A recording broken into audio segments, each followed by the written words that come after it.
बाढ़ के कारण काफी नुकसान हिमाचल प्रदेश में हुआ है और धर्मपुर विधानसभा क्षेत्र में भी जिला मंडी में जिस तरह से मैंने देखा, बहुत सारे स्थानों पर जहां कई वर्षों तक कभी पानी स्तर तक नहीं आया, वहां तक आया भी और कई लोगों के मकानों को, दुकानों को, रास्तों को नुकसान हुआ है।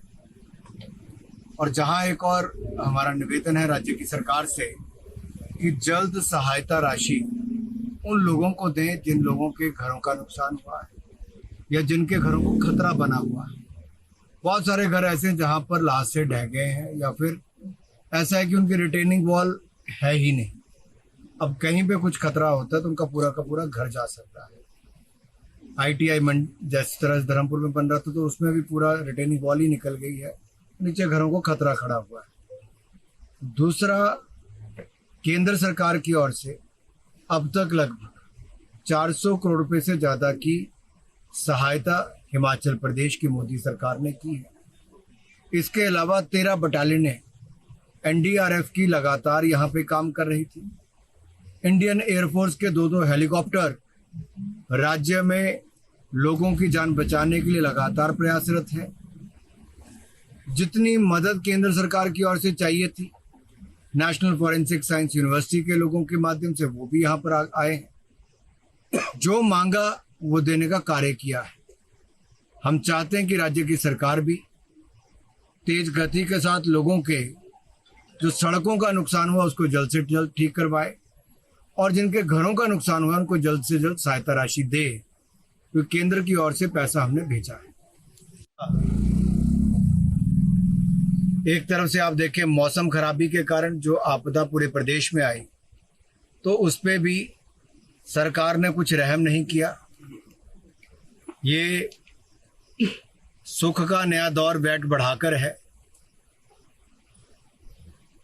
कि जनता के ऊपर पहले ही बोझ था, अब 3 रुपए अगर वैट में बढ़ जाते हैं तो उससे और नुकसान होता है। कि केवल पेट्रोल और डीजल के दाम नहीं बढ़ते, इससे पूरे महंगाई को बढ़ावा मिलता है। ये राज्य की सरकार के द्वारा उठाया गया एक गलत कदम है जिसको शीघ्र वापस लेना चाहिए। जनता के हित में ये जो वैट में बढ़ोतरी की है इसको वापस लिया जाए और आम जनता पर बोझ ना डाला जाए। एक और तो केंद्र की सरकार ने एक बार ने 2 बार टैक्सेस में कमी की कि देश भर के लोगों को राहत मिले, लेकिन जहां गैर भाजपा शासित सरकारें हैं वहां पर लगातार वैट को बढ़ाया गया और आम जनता पर बोझ डाला गया।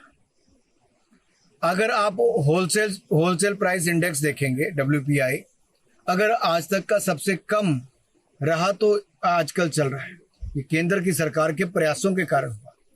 लेकिन कुछ राज्य ऐसे हैं जहां पर वैट को बढ़ाकर, लोकल टैक्सेस को बढ़ाकर आम जनता पर बोझ डाला जाता है। उनमें से एक हिमाचल प्रदेश है। जो जनता के साथ हो रहा है वो अन्याय है। पहले इंस्टीट्यूट्स को बंद किया गया, फिर लोगों को राहत नहीं दी गई। जो कोविड के समय लोग लगे थे, जिनको नौकरियां मिली थी, उनको भी मेडिकल स्टाफ वालों को छुट्टी कर दी गई है। ये सरकार आने से लोगों के दुख बढ़े हैं, सुख का कोई नया दौर नहीं है। सर, 2008 में कांग्रेस की सरकार के समय राष्ट्रीय आपदा को लेकर क्या निर्णय हुआ, एक बार जरा उसको पढ़ लेना चाहिए। और मैं इतना ही कहूंगा, हमने मदद हिमाचल की बार बार की है। मोदी जी ने हिमाचल को सदा प्राथमिकता दी है। विकास के प्रोजेक्ट तो दिए ही, लेकिन जब भी मदद की आवश्यकता पड़ी तो सबसे पहले आगे बढ़ चढ़कर मोदी जी की सरकार आई। मोदी जी ने स्वयं मुख्यमंत्री से बात की, हम सब लोगों को भी कहा, हम सब लोग भी फील्ड में हैं और हम सब प्रयास कर रहे हैं कि इसमें आपदा के समय इस संकट से निकालकर हिमाचल को लाया जाए। और जो भी मदद केंद्र सरकार से होगी हम वो कर रहे हैं। चंद्रयान 3 एक अपने आप में इतिहास रचेगा, क्योंकि जिस तरह से चंद्रयान 3 को लॉन्च किया गया है, दुनिया के 200 से ज्यादा देशों में भारत उन गिने चुने 3-4 देशों में नाम आता है जिसने सोलर मिशन को आगे बढ़ाया है। और मैं इसको इतना ही कहूंगा कि चंद्रयान को भेजना लगातार दूसरा भी हमारा जो चंद्रयान 2 था उसमें भी बहुत हद तक हम सफल रहे थे, लेकिन चंद्रयान 3 से बहुत सारी उम्मीदें हैं। 40 दिन का और इंतज़ार रहेगा, लेकिन मुझे पूर्ण विश्वास है हमारे साइंटिस्ट ने जो पूरी दुनिया भर में भारत का नाम रोशन किया है, हमें उस पर गर्व होना चाहिए। इससे युवाओं को भी बहुत प्रेरणा मिलती है कि चंद्रयान 3 जाने के बाद ये जो प्रयास है हमारे, इससे साइंस और टेक्नोलॉजी इन दोनों को बहुत बल मिलेगा। कुछ लोग ऐसे हैं जो देश में शांति नहीं देखना चाहते, उनमें कांग्रेस पार्टी है, उनके नेता है। अगर पूरे नॉर्थ ईस्ट में हथियार डालने का काम कहीं पर हुआ था तो मोदी जी की सरकार के समय पीस बढ़ाने का यानी कि शांति बढ़ाने का काम भी हुआ और पीस एग्रीमेंट्स भी हुए। बहुत सारे लोगों ने जिन्होंने हथियार उठा रखे तो उन्होंने हथियार डालने का काम किया। ये मोदी जी की सरकार के समय हुआ। पिछले 10 दिनों से मणिपुर में कोई अप्रिय घटना नहीं घटी है, शांति है।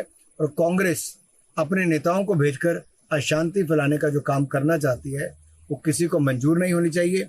इसकी तो जितनी निंदा की जाए उतनी कम है। कुछ लोग राजनीति में आने से पहले जो काम करते थे वो राजनीति में आने के बाद भी वही कर रहे हैं।